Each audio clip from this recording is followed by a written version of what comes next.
오늘 우리가 말씀의 제목 드디어 천국 입성입니다. 정말 너무 기쁘고 감사하고 이 단어만 봐도 가슴이 설레이고 참 우리가 하나님 앞에서 이런 은혜를 언제 입을까, 그날이 언제 올까 우리 마음 가운데 설레이는 가슴을 안고 살고 있는데, 오늘 우리가 이제 먼저 간 우리의 믿음의 선배 크리스천의 천국 입성 함께 우리 같이 생각하게 됩니다. 오늘 이제 철로역정의 마지막 시간이 되어지고 있습니다. 우리가 한번 그래도 설교하기 전에 한번 믿음의 구호를 한번 외치고 하겠습니다. 잘 되고 있습니다. 기도하면 됩니다. 네, 감사하고 축복합니다. 오늘 우리가 마지막 시간이기 때문에 그동안의 여정을 간단하게 한번 정리해보고 그 다음에 이제 오늘의 본 말씀을 시작하려고 하는데, 멸망의 도시에서 살던 크리스천이 성경을 읽다가 자신의 죄를 깨닫고 시온성을 향하여 여행을 시작하게 되어집니다. 이때 전도자의 말을 듣게 되어지고 좁은 문을 향하여 걷게 되는 이 출발이 있게 되죠. 자, 그렇지만 얼마 지나지 아니해서 낙심의 늪에 빠지게 되어집니다. 이때 도움이 나타나게 되어지죠. 이 도움은 성령님을 의미하고 있습니다. 이 도움이 나타나서 크리스천을 구해주게 됩니다. 그 다음에 이제 세상 지혜자가 나타나서 죄짐을 빨리 벗을 수 있는 방법이 있다, 그렇게 이야기하면서 지금 그 쉬운 길이 있는데 그 쉬운 길은 이쪽 길로 가면 된다라고 말하면서 율법의 언덕으로 가도록 그렇게 유혹을 하게 되어집니다. 크리스천이 그 세상 지혜자의 말을 듣고 이제 율법의 언덕을 올라가는데, 가면 갈수록 자기가 짊어지고 있는 짐이 점점 무거워지고, 그리고 무서운 공포가 밀려와서 이 길이 아닌 것 같다라고 하는 강력한 그런 깨달음이 있게 되어지는데, 어찌해야 할 바를 알 수 없는 혼란과 두려움이 임하게 되어져요. 그때 전도자가 이 위기의 순간에 다시 나타나서 샛길로 들어선 것을 책망하면서 크리스천을 구해주게 되어집니다. 그리고 드디어 좁은 문에 도착하게 되어지죠. 문을 지키던 선의라고 하는 분은 이 문 앞에 오기 전에 무슨 일을 했든지 어떤 삶을 살았든지 아무 상관이 없다. 한번 들어오게 되어지면 다시 쫓겨날 일은 결코 있지 않다라고 안심을 시켜주게 되어집니다. 이 선이라고 하는 분이 바로 우리 주님이신 거죠. 그 다음 이제 해석자의 집으로 가서 7가지 장면을 보게 되어집니다.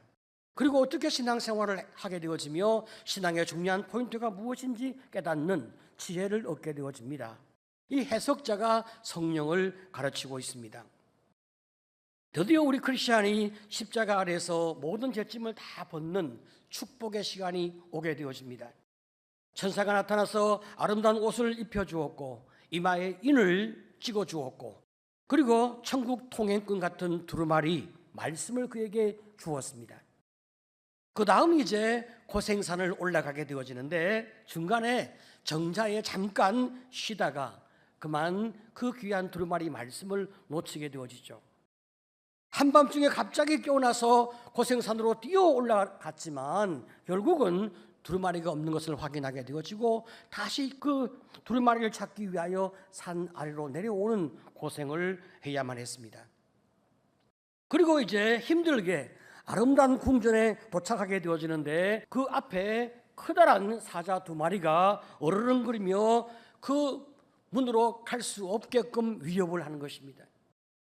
혼비백산하여 두려워 벌벌 떨고 있는데, 아름다운 궁전의 문지기가 그 사자는 쇠사슬이 매어 있으니 길 중앙으로 오게 되어지면 아무런 문제가 되지 않는다, 일깨워주시는 그 말씀을 잘 듣고 마침내 아름다운 궁전에 도착을 하게 되어지죠.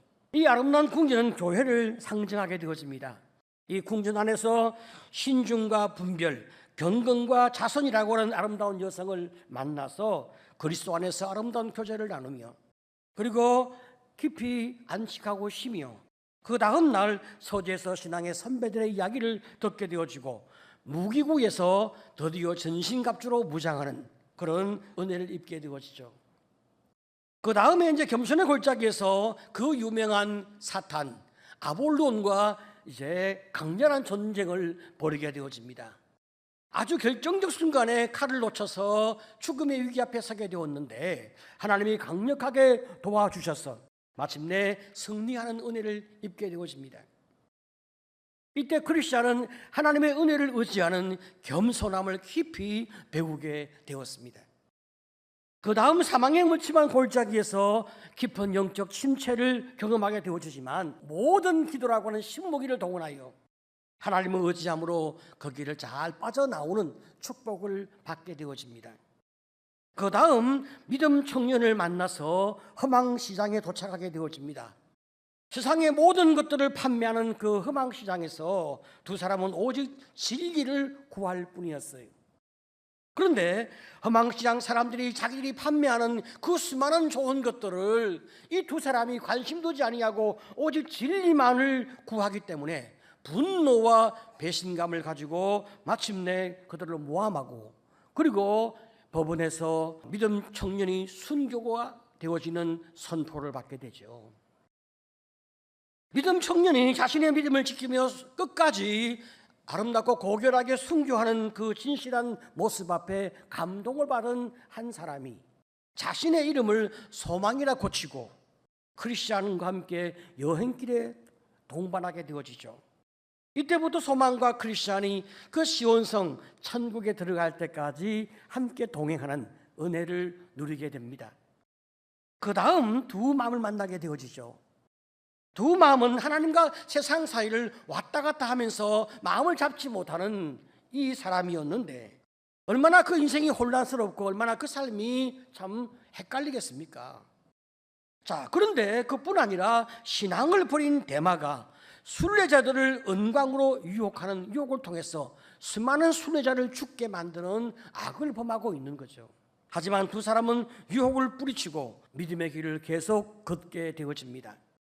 그 다음 자갈길을 벗어나서 풀밭길로 가다가 절망 거인에게 붙잡혀 감옥에 갇히는 고통을 받게 됩니다. 수많은 그 폭행과 위협과 죽음의 강요 앞에 이제 크리스찬과 소망은 깊은 절망 가운데 빠져 있었지만 그러나 그 가운데서 기도하며 찬송하다가 하나님을 만나게 되어지고 하나님의 은혜 가운데서 마침내 자신이 가슴속에 품고 있는 약속의 열쇠가 있다는 것을 기억하고 모든 문들을 다 열고 감옥을 탈출하는 그런 은혜를 입게 되어집니다. 이 절망 거인은 끊임없이 말이죠 자살하라고 강요하지만 그러나 그 위기를 극복해내는 참 감동이 있습니다. 그리고 영적인 성숙을 상징하는 기쁨의 산에 올라가서 지식과 경험과 경계와 성실이라고 하는 목자, 그 지도자, 영적인 지도자를 만나서 가르침과 경고를 받게 되어집니다. 하지만 아첨쟁이를 조심하라 하신 목자들의 그 경고를 잊어버리고 아첨쟁이의 그물에 붙잡혀 또다시 고통을 겪는 일들이 벌어지게 되어지죠. 이때 천사가 그물을 찢고 그들을 구해준 다음에 너무나 쉽게 넘어지고 경계심이 없고 믿음을 잘 지키지 못하는 것에 대하여 징계하는 그런 훈련이 있게 되어지죠. 그 다음 무신론자를 만나게 되어집니다. 그는 20년 동안 시온성을 찾아다녔지만 그 시온성 천국은 어디에도 없다. 헛된 것을 쫓는 것이다. 그렇게 말을 하는 바람에 그만 크리스찬의 잠시 그 마음이 흔들리는 그런 고통이 있게 되었어요. 그렇지만 기쁨의 산에서 목자들이 보여주었던 그 망원경으로 아주 생생하게 바라보았던 천국, 그 시온성을 보았기 때문에 그 모든 유혹에서 무신론자의 시험을 극복해내는 믿음을 회복하게 되어집니다. 그 다음에 7 마귀에게 지옥으로 끌려가는 배교자를 보고 작은 믿음에 대하여 생각을 하게 되어집니다. 이 작은 믿음은 세 강도에게 너무나 많은 고통을 받았죠. 약한 마음 강도, 불신 강도, 범죄 강도. 이 세 강도가 작은 믿음을 계속 괴롭히는 거예요. 그래서 결국은 노잣돈을 다 빼앗기고 굶주리면서 시온성을 향하여 순례의 길을 가는 이 작은 믿음의 고통을 이제 기억하게 되는 거예요. 하지만 작은 믿음이 그 시온의 통행증, 천국 입성의 그 보석은 빼앗기지 않았단 말이죠. 하나님의 은혜로 그것은 간직하고 있는 거죠. 한 번 받은 구원의 은혜는 결코 빼앗기지 않는다라고 하신 약속의 말씀 그대로 지금 이 작은 믿음은, 겨자씨만한 믿음은 그 믿음을 지키고 있는 거예요. 그런데 이 천국 통행증, 그 겨자씨만한 믿음만 있어도 그 믿음을 잘 활용하게 되어지면 충분히 행복하고 풍성한 여행을 할 수 있는데, 이 작은 믿음은 믿음을 활용할 줄 몰랐기 때문에 결국은 힘들게, 어렵게, 고통스럽게 신앙생활을 이어가는 영적인 영양실조에 빠지는 이런 안타까운 일을 경험하게 되어지는 거예요. 이에 반해 큰 은혜라고 하는 사람을 또 만나게 되어지죠. 온갖 무기를 자유롭게 다룰 수 있는 그런 무기의 고수, 아주 굉장한 사람입니다. 이 큰 은혜는 어떤 전쟁을 이제 경험하든지 간에 다 전쟁에서 승리해내는 백전노장인데, 이 사람은 뭐라고 이야기하냐? 내가 나의 실력 때문에 내가 승리하는 것이 아니고 전적인 하나님의 은혜였다고 고백하는 겸손함이 그 안에 있는 거예요. 정말로 그 이름 그대로 큰 은혜였습니다. 우리가 이 땅에서 우리의 믿음의 길을 걸어가면서 우리가 끊임없이 바라보고 추구해야 하는 것이 무엇인지, 바로 그것은 큰 은혜임을 우리 마음 가운데 깨닫게 되어지는 거예요. 그리고 이제 마법의 땅에서 영적인 나태함에 빠진 크리스천과 소망이 어떻게 그 위기를 빠져나오는가? 믿음의 교제를 통하여 주님이 나에게 주신 그 은혜와 사랑과 축복들, 주님이 과거에 나를 어떻게 위기 가운데서 승리의 길로 이끌어 오셨는지 그 하나님의 은혜를 나누는 간증과 그 예수를 나타내는 그 믿음의 회복을 통하여 그 영적인 나태함에서 극복해내고 쏟아지는 그 잠과 그 게으름을 다 떨쳐내고 마침내 마법의 땅을 빠져나오는 그 놀라운 축복을 경험하게 되어집니다. 우리가 신앙생활을 하다 보면 누구나 이 영적 나태함에 빠지는 것 우리가 다 기억하게 되어집니다. 그렇다면 어떻게 영적 나태함에서 벗어나올 수 있을까? 그것은 성도의 교제를 통해서만 우리가 힘을 얻을 때 빠져나올 수 있음을 다시 한번 확인하게 되어지죠. 그리고 이제 그 다음에 만난 사람이 무지였습니다. 이 사람은 스스로 선한 삶을 살게 되어지면 시온성에 들어갈 수 있다, 그렇게 믿는 사람이었어요. 자기의 생각대로 구원을 받을 수 있다고 생각하는 자기 신념을 가진 사람이었어요. 우리 주인공 크리스찬과 소망이 이 사람에게 끊임없이 구원에 관하여 가르침을 주고 도움을 주려고 해도 이 사람은 도움받기를 거절하고 자기의 생각만을 고집하는 거예요. 여러분, 여기까지가 오늘 새벽까지 우리가 함께 달려온 여정이었습니다. 이제 드디어 마지막 단계에 도달하게 되었어요. 크리스찬과 소망이 마법의 땅을 지나서 불라의 땅으로 들어선 거죠.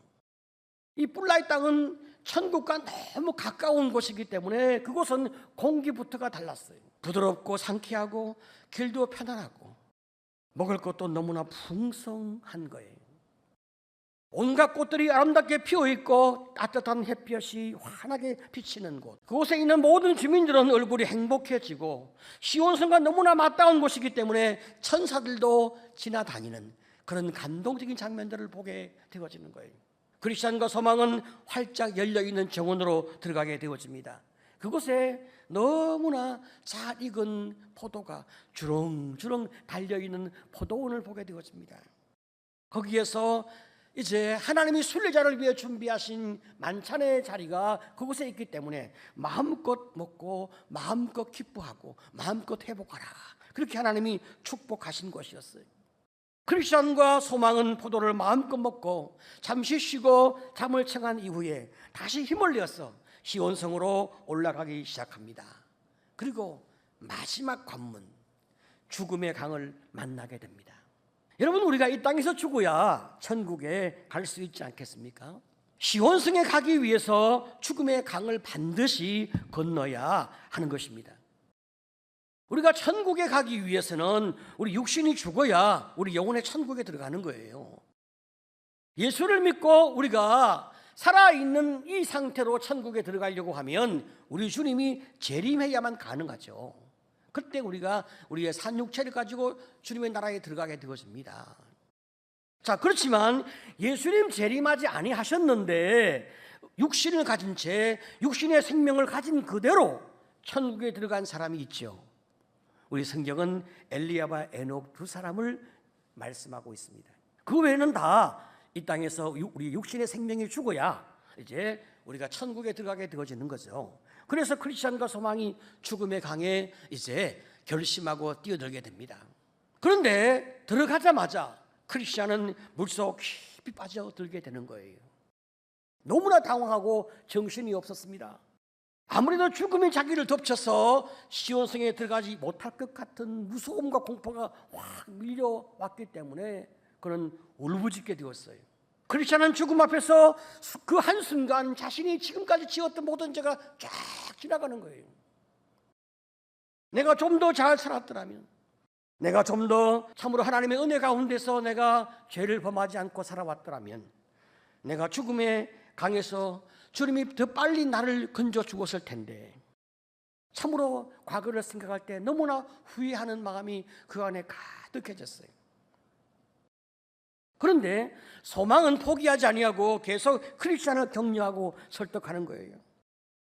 지금 이 마지막 죽음의 순간까지 하나님을 의지하는지 의지하지 아니하는지 시험하는 시험이니까 두려워하지 말고 주님을 의지하면 된다.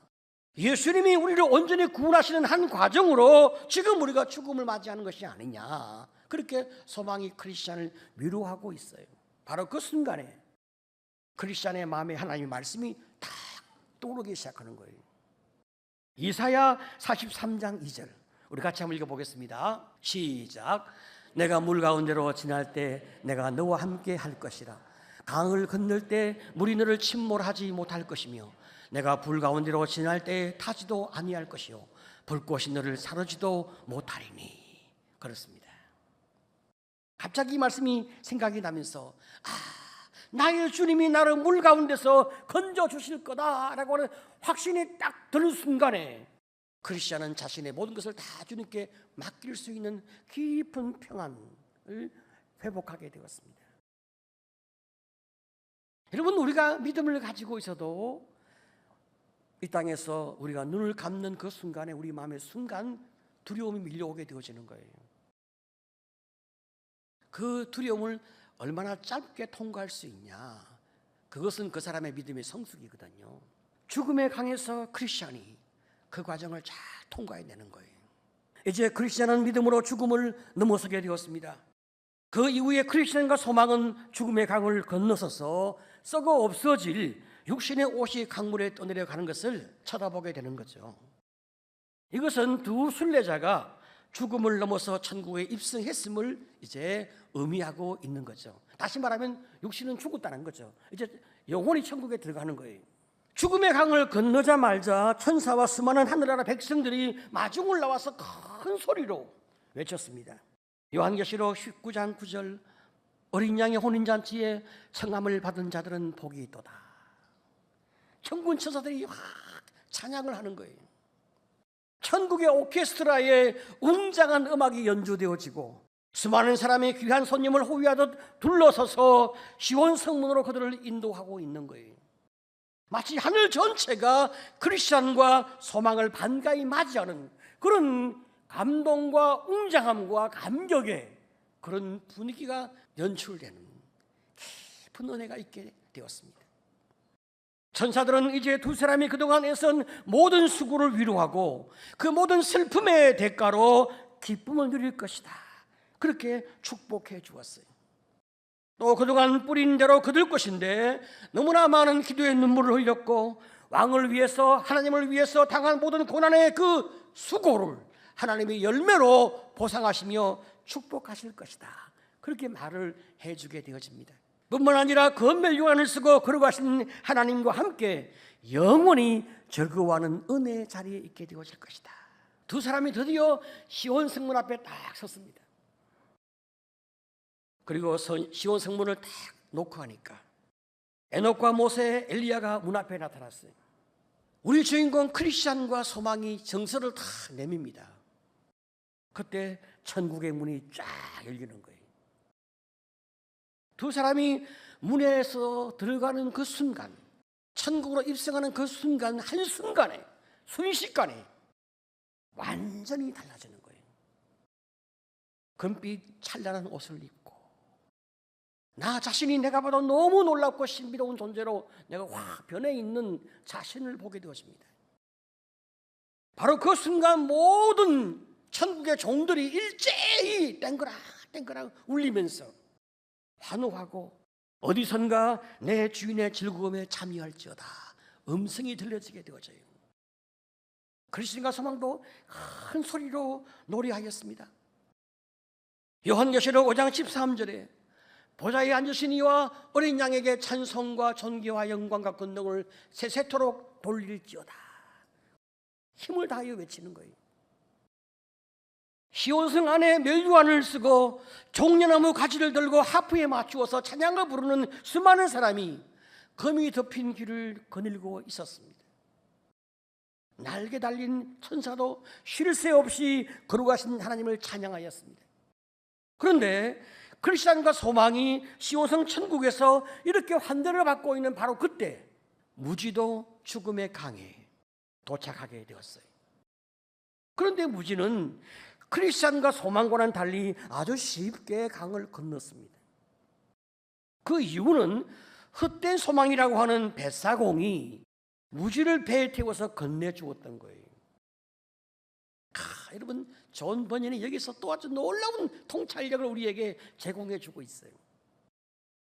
자, 시편 73편 3절 4절. 이는 내가 악인의 형통을 보고 오만한 자를 질투하였음이로다. 그들은 죽을 때도 고통이 없고 그 힘이 강건하며. 우리가 말이죠, 이 땅에서 믿음의 생활을 하면서 너무나 이해되지 않는 일들이 종종 있잖아요. 그것은 못됐는데 악인인데 어떻게 죽을 때까지 잘 먹고 잘 살까? 무지는 하나님을 의지하지 않는 사람이란 말이죠. 자기 힘으로 구원받을 수 있다고 믿는 사람이란 말이죠.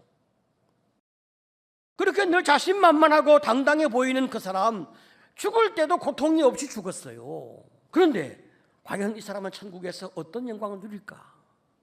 영광을 누릴 수 있을까? 이 무지가 죽음의 강을 건넜지만, 그러니까 편안하게 죽었다는 소리예요. 죽을 때 아주 편안하게 죽었다 이 말입니다. 그런데 무지를 마중 나온 사람이 아무도 없는 거예요. 뿐만 아니라 천국 문 앞에 통행증을 제시하지 못하기 때문에 천사들이 그를 결박하여 영원한 지옥으로 끌고 가게 되는 거예요. 그 최후를 보세요. 하나님은 반드시 악인을 심판하시고 하나님을 의지하는 의인을 천국에서 맞이해 주는 이 놀라운 축복, 최후의 순간에 하나님의 정의와 공의가 나타나는 은혜를 우리가 목도하게 되어지는 거예요. 자, 여러분, 우리는 이 시점에서 크리스찬의 가족을 생각하지 아니할 수 없어요. 우리의 주인공 크리스찬이 천국에 들어가서 영광을 누리며 영원히 살게 되었지만 크리스찬의 아내와 아이들은 어떻게 되었습니까? 크리스찬이 자신의 죄에 대해 깊이 고뇌하면서 시온성을 함께 가자고 그 아내를 설득할 때 그 아내 크리스티아는 남편이 이상해졌다, 여행을 극심하게 반대하는 입장에 서게 되었어요. 하지만 남편이 떠난 이후에 이 크리스티아 아내는 이 남편이 말이죠, 그 괴로워하고 있는 그 괴로움을 알아주지 아니하고 그를 계속 비난하면서 이제 살았던 것이 마음에 걸렸던 거예요. 그런데 크리스찬이 온갖 고생과 모든 방해를 극복하고 그 수많은 영적 전쟁에서 승리하고 마침내 시온성에 들어가서 하나님과 함께 아름답게 산다는 소문이 멸망의 도시에 쫙 퍼지게 되었어요. 수많은 사람들은 크리스찬의 그 위험천만한 여행에 대하여 높이 평가하는 거예요.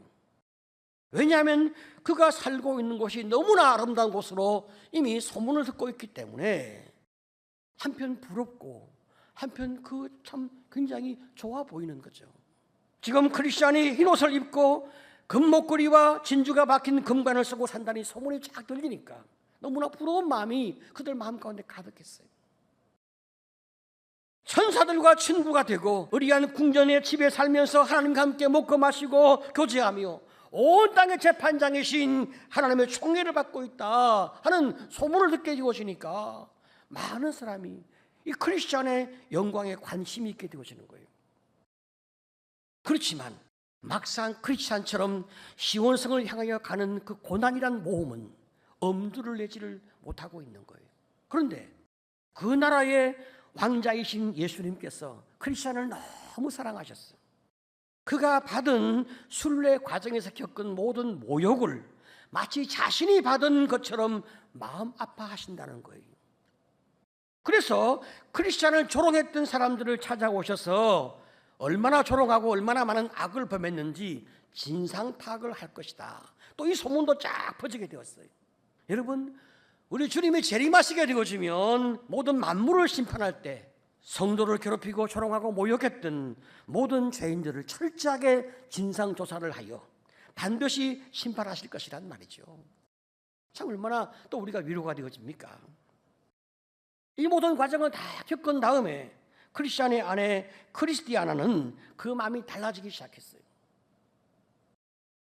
남편이 죽음의 강을 넘어서 천국에 들어갔다는 소식 때문에 처음에는 슬펐습니다. 다시는 만날 수 없구나. 그런 마음 때문에 마음이 몹시 괴로웠어요. 그렇지만 크리스티아나는 아이들에게 이렇게 고백을 하기 시작하는 거예요. 이 엄마가 너희 아빠한테 죄를 지어서 아빠가 먼저 떠났다. 너희 아빠는 우리를 데려가려고 했는데 내가 고집을 부리고 따라가지 않았다. 그 바람에 너희까지 생명을 얻지 못하게 되었구나. 그때 아빠를 따라갔어야 했는데 그랬다면 지금처럼 이렇게 살지 아니하고 행복하게 살고 있을 텐데. 지금 생각해보면 너희 아빠는 생명의 빛을 받은 사람이었어. 그리고 그 빛의 도움으로 죽음의 강을 건너서 생명의 나라 천국으로 들어간 거지. 이렇게 그 아이들에게 아빠에 관한 소식을 들려주게 됩니다. 그날 밤 크리스티아나는 꿈을 꾸게 되었어요. 꿈에 자신의 모든 행실이 다 기록되어 있는 커다란 양피지 한 장이 그녀 앞에 쫙 펼쳐지는 거예요. 잠결에 그는 소리 내어서 울부짖으며 기도했습니다. 하나님, 나를 불쌍히 여겨 주옵소서. 나는 죄인입니다. 그때 마귀처럼 생긴 아주 흉악한 그 두 사람이 옆에서 이러다가 크리스찬을 잃은 것처럼 저 여자도 잃으면 어떡하지? 하고 안절부절을 하는 거예요. 그런데 크리스티아나는 다시 꿈속에서 남편이 천국에 있는 것을 보았습니다. 그 다음 날 아침에 비밀이라고 하는 사람이 크리스티아나를 찾아왔어요. 그는 자기를 소개할 때 높은 곳에 계신 하나님께서 나와 함께 계시고 내가 그분을 섬기는 사람이라고 이야기하는 거예요. 그런데 하나님이 나를 보내었다는 거예요. 그리고 크리스티아나가 전에 남편에게 했던 악한 일들과 남편을 따르지 아니한 모든 것에 대하여 후회하면서 지금은 남편이 있는 곳에 가고 싶어 한다는 말을 자기가 들었다는 거예요. 그래서 자비로우신 하나님께서 자신을 보내어 크리스티아나와 그 아이들을 왕의 식탁으로 초대했다는 거예요.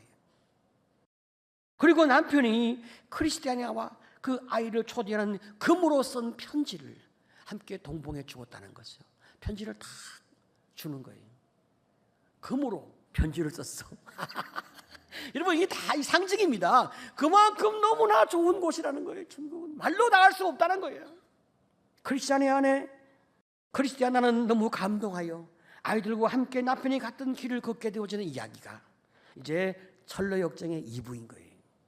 여러분, 우리가 신앙생활을 할 때 우리 마음을 가장 아프게 하는 것이 무엇입니까? 뭐 여럿이 있지만 그중에 제일 아픈 것은 우리 가족이 하나님을 알지 못하고 우리 가족의 믿음의 생활을 잘하지 못할 때 너무나 우리 마음이 아프게 되어지죠.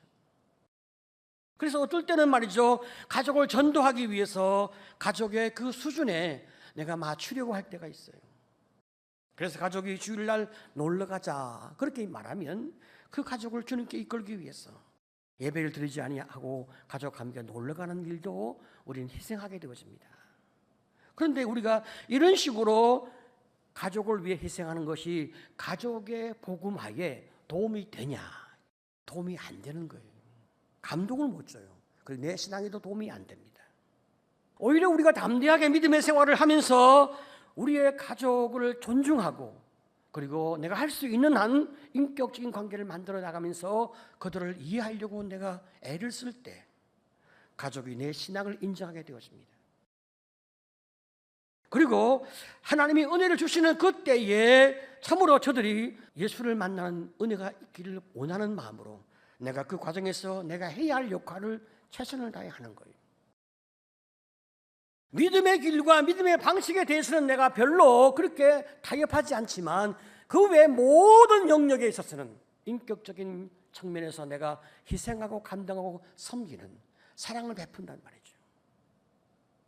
그럴 때 가족이 우리를 인정하게 되어집니다. 주님은 분명히 말씀합니다. 사도행전 16장 31절에 다 같이 시작. 주 예수를 믿어라. 그리하면 너와 내 집이 구원을 받으리라. 아멘. 여러분, 우리가 예수를 잘 믿잖아요. 그러면 너와 내 집이. 사람은 같이 살면 내 믿음, 내 인격, 내 신앙 그 좋은 것들이 전염되게 돼 있어요. 전염이 안 된다고 하는 것은 내가 그들에게 무엇인가 강팍함을 주고 있다는 것을 의미하고 있어요. 그렇기 때문에 내가 예수를 믿게 되어지면, 내가 진짜로 주를 믿게 되어지면 나와 내 집이 구원을 받는 놀라운 역사가 있게 되어지는데 그게 언제인지는 잘 몰라요. 우리의 주인공 크리스찬의 경우에 그가 죽은 다음에 가족의 믿음의 길을 걷기 시작하는 은혜가 있었습니다. 여러분, 우리가 걱정하지 말고 두려워하지 말고 우리가 먼저 믿음의 길을 잘 걷고 그리고 인격적인 모범을 잘 보여주는 것, 여러분, 이것이 너무 중요한 거예요. 여러분, 우리의 주인공 크리스찬이 멸망의 성을 나와서 천국에 이르기까지 철로 역정의 그 모든 과정은 우리가 이 땅에서 성화의 길을 걷는 과정을 보여주고 있습니다.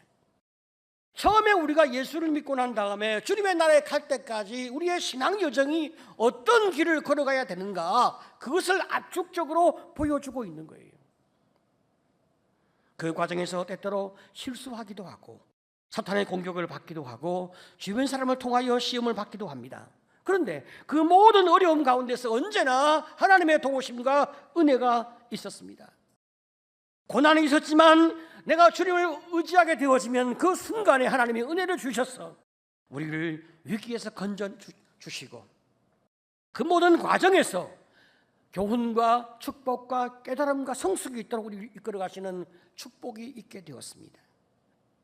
여러분, 예수를 바라보는 한 두려움이 없는 성도가 되시기를 축복합니다.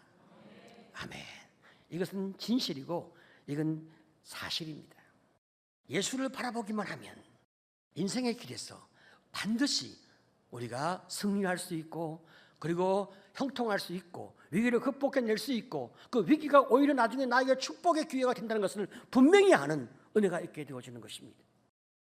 그래서 하나님의 자녀는 이 땅에서도 예수를 바라보기 때문에 인생의 모든 희노애락의 과정을 통하여 주님을 알고 성장하고 그리고 성화되어지는 은혜가 있게 되어집니다.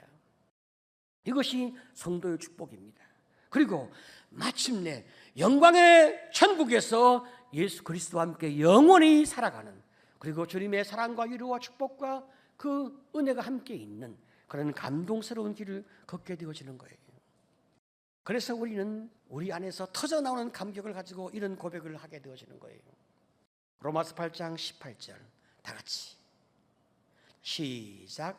생각하건대 현재 고난은 장차 우리에게 나타날 영광과 비교할 수 없도다. 그것이 무엇이든 어떤 고난이든 지금 나에게 고난이 너무 힘들고 어렵고 내가 극복해낼 수 있을까 두렵고 무섭고 조바심이 나는 그런 고난인 건 맞아요. 그렇지만 현재의 고난은 예수를 바라보는데 반드시 우리에게 영광스러운 결과로 주어진다. 해피엔딩이 반드시 우리에게 있다. 그 시간이 좀 걸릴 뿐이지 반드시 우리가 그 길을 가고 있으니까 그 결과가 주어진다. 믿으시기를 축복합니다. 그래서 우리는 철로 역정을 통하여 교훈을 받는 겁니다. 시험이 있고 유혹이 있고 고난이 있고 그것 자체가 우리에게 뭘 말해주고 있습니까? 내가 시온성을 향하여 잘 가고 있다는 거예요. 멋지게 가고 있다는 거예요. 그리고 마침내 내가 이제 그 영광을 보는 날이 오게 되어진다는 거예요. 어떤 영광으로 어떤 축복으로 주님이 나를 만나줄 건지, 이 땅에서 어떻게 만나주고 그 나라에서 어떻게 내가 그 영광을 경험하게 되어질 건지 우리가 잘 모르지만, 그러나 먼저 가신 믿음의 선배를 통해서 우리는 그것을 확인하게 되어지는 겁니다. 우리의 평생을 통하여 하나님을 더 많이 의지하고 주님을 더 많이 바라보는 믿음의 승리가 있는 성도, 믿음의 승리가 있는 청년, 믿음의 승리가 있는 우리 아이들 되시기를 간절히 축복합니다. 아멘.